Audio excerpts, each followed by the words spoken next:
आओ मुसलमानों, तुम मुझे नहीं तो खुद नेता बन जाओ। मैं तुम्हारे साथ ठहरने के लिए तैयार हूं। आपसे हाथ जोड़कर अपील कर रहा हूं कि तुमने 60 साल कांग्रेस का, आरएलडी का, समाजवादी का, बीएसपी का साथ दिया। एक मर्तबा अपनी क़यादत को बनाओ, अपनी पार्टी को मजबूत करो, अपनी नेता को बनाओ जो तुम्हारे इशारे पर उठेगा, जिसकी दिलों में तुम्हारी मोहब्बत होगी, जिसकी जबान पर सपा, बीएसपी, कांग्रेस का डर नहीं होगा, उसकी जबान पर तुम्हारे इंसाफ के मुतालबे रहेंगे। वो तब होगा जब आप अपने वोट से मंजलिस के उम्मीदवारों को कामयाब करेंगे। मगर मेरी इस बात को याद रखो, मेरी इस बात को याद रखो कि कहीं 60 साल के बाद कोई एक और दीवाना आकर मेरी जबान में इन आने वाले बच्चों से ना कह दे जो कल बूढ़े हो जाएंगे कि तुमको तुम्हारा हिस्सा नहीं मिला।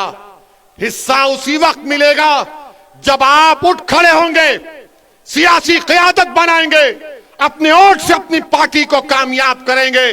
जिस तरह ठाकुरों ने योगी को मान लिया, जिस तरह पिछड़ा वर्ग ने मोदी को अपना लिया, जिस तरह दलितों ने आज बहन जी और चंद्रशेखर आजाद को अपना नेता मानते हैं। आओ मुसलमानों, तुम मुझे नहीं तो खुद नेता बन जाओ। मैं तुम्हारे साथ ठहरने के लिए तैयार हूं। कब तक हम सिस्कियां लेकर, कब तक हम इस गैर यकीनी कैफियत में अपनी जिंदगी को गुजारेंगे? भारत की जमहूरियत, अंबेडकर का बना हुआ संविधान हमको इस बात की इजाजत देता है कि हम सियासत में अपने नेता को अपनी हिस्सेदारी की बात करें, हिस्सेदारी के हिस्सा लें और अपनी क़यादत को, सियासी लीडरशिप को बनाएं। इससे भारत मजबूत होगा, इससे भारत का संविधान मजबूत होगा। यही चंद गुजारिशात मैं आप तक कहने के लिए आया हूं। आपसे सिर्फ गुजारिश करूंगा कि अगर आप हमारा साथ दें, अल्लाह आपको सलामत रखे। अगर आप नहीं देना चाहते तो अल्लाह तब भी आपको सलामत रखे। मगर मेरी इस बात को याद रखो, मेरी इस बात को याद रखो कि कहीं 60 साल के बाद कोई एक और दीवाना आकर मेरी जबान में इन आने वाले बच्चों से ना कह दे जो कल बूढ़े हो जाएंगे कि तुमको तुम्हारा हिस्सा नहीं मिला। हिस्सा उसी वक्त मिलेगा जब आप उठ खड़े होंगे, सियासी क़यादत बनाएंगे, अपने वोट से अपनी पार्टी को कामयाब करेंगे। हम इन जालिमों के सामने अपनी बेबसी का इजहार नहीं करते, हम रब्बे कायनात के सामने अपनी बेबसी का इजहार करते हैं, क्योंकि वो गफूर रहीम है, वो सत्तार है, वो गफ्फार है, वो लतीफ है और अल्लाह हमको कामयाब और कामरान करेगा। मेरे बस में इतना है, शौकत के बस में इतना है, महताब और हमारे अंबेडकर साहब की ताकत में बस इतना है कि हम आपके पास जाकर अपनी बात को पूरी इखलास के साथ रख रहे हैं। दिलों में मोहब्बत डालने वाले का काम तो अल्लाह का है, दिलों को मोड़ने का काम तो अल्लाह का है। मैं तो बार बार कह रहा हूं कि अपने दिल पर हाथ रखकर मैंने आज आधे घंटे 40 मिनट में जो कुछ कहा, सोचो आप। अपने घर को जाओ, रात के अंधेरे में अगर तुम उठते हो तो सोचो इस बात को। कब तक हम सिस्कियां लेकर, कब तक हम इस गैर यकीनी कैफियत में अपनी जिंदगी को गुजारेंगे? इल्जाम तो भारत के मुसलमानों के मुकद्दर का हिस्सा बन चुका है। अब हम इल्जामात की फिक्र नहीं करेंगे। मैं इस जनता के दरमियान में जाकर अपनी दिल की बात करूंगा और इनके दिल को जीतूंगा और इनसे वोट का मुतालबा करूंगा। हम पर इल्जाम, अरे हमारे पे कुछ इल्जाम लगा, हमारी तारीख गवाह है, हमारी नबी की सीरत की किताबें पुकार पुकार कर कह रही हैं कि जिस पर इल्जाम लगता है अल्लाह उसको कामयाब करता और करेगा इंशाअल्लाह ताला। इल्जाम है, कोई बात नहीं है, ये इल्जाम सिर्फ हम पर लगता है। ये 60 साल से हम पर इल्जाम लग रहा है, कभी आतंकवाद का, कभी फिरका परस्ती का, कभी पुलिस को मारने का, तो कभी किसी और इल्जाम का।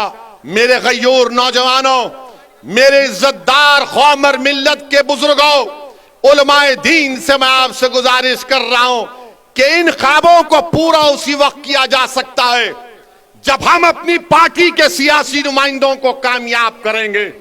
कोई उठकर बोलेगा ओवैसी मुसलमान अगर जीतेगा तो क्या सांप्रदायिकता को फायदा नहीं पहुंचेगा? मैं कहूंगा कि फिरका परस्ती खत्म होगी, फिरका परस्ती खत्म होगी अगर मुसलमानों के नुमाइंदे कामयाब होंगे। कोई पूछेगा कैसे? तो दैनिक भास्कर अखबार उठाकर देख लो आप। दैनिक भास्कर अखबार ने लिखा कि उत्तर प्रदेश में डीएम डिस्ट्रिक्ट कलेक्टर 28% ठाकुर हैं और ब्राह्मण समाज के हमारे भाई 22% हैं और 5% दलित और शेड्यूल्ड ट्राइब से। कितनी आबादी में हिस्सा होगा ठाकुरों का और हमारे ब्राह्मण भाइयों का? 15-16% के करीब होगा, मगर 50% डीएम उनके हैं, 50% डीएम उनके हैं।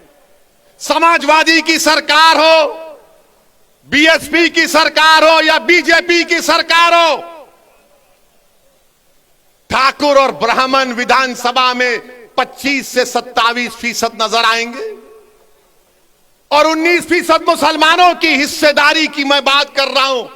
नहीं, सांप्रदायिकता को फायदा मिलेगा, फिरका परस्ती बढ़ेगी। ये करेंगे तो बहुत अच्छा, ये दूध के नहले में हैं, ये बड़े पाकीज़ा हैं। और जब हम एक मजलूम कौम की इंसाफ की बात कर रहे हैं तो सब खामोश हो जाते हैं। मैं यहां पर हमारे हिंदू भाइयों से भी कहना चाह रहा हूं, असदुद्दीन ओवैसी और मंजलिस किसी मजहब के खिलाफ ना थी, ना है, ना कभी रहेगी इंशाअल्लाह ताला। मैं यहां पर हमारे पिछड़े वर्ग के खास तौर से हिंदू भाइयों से कहना चाह रहा हूं, हमारे पिछड़े वर्ग के हिंदू भाइयों से कहना चाह रहा हूं, मेरी बात को आप याद रखो। आपको ठगा गया हिंदू एकता के नाम पर। पिछड़े वर्ग के हिंदू भाइयों से कहना चाह रहा हूं, मेरी बहनों से कहना चाह रहा हूं, आपको ठगा गया हिंदू एकता के नाम पर। और आपको क्या मिला? ठाकुरवाद आपको मिला, आपको ठाकुरवाद मिला। जिस तरह उत्तर प्रदेश के मुसलमानों को सेक्युलरिज्म के नाम पर, समाजवादी के नाम पर वोट लिया गया, तो हमको क्या मिला? हमको यादववाद मिला, आपको ठाकुरवाद मिला। आओ मेरे पिछड़े वर्ग के हिंदू भाइयों, मैं तुम्हारे साथ काम करने के लिए तैयार हूं, मैं तुम्हारे साथ ठहर कर तुम्हारी लड़ाई लड़ने के लिए तैयार हूं। मैं हमारे दलित भाइयों से कह रहा हूं, मैं हमारे दलित भाइयों से कह रहा हूं, अगर आपको यह शिकायत है कि बीएसपी आपकी बात नहीं कर रही है, तो असदुद्दीन ओवैसी तुम्हारी बात करने तैयार है, तुम्हारे खिलाफ इंसाफ का मुतालबा करने के लिए तैयार है।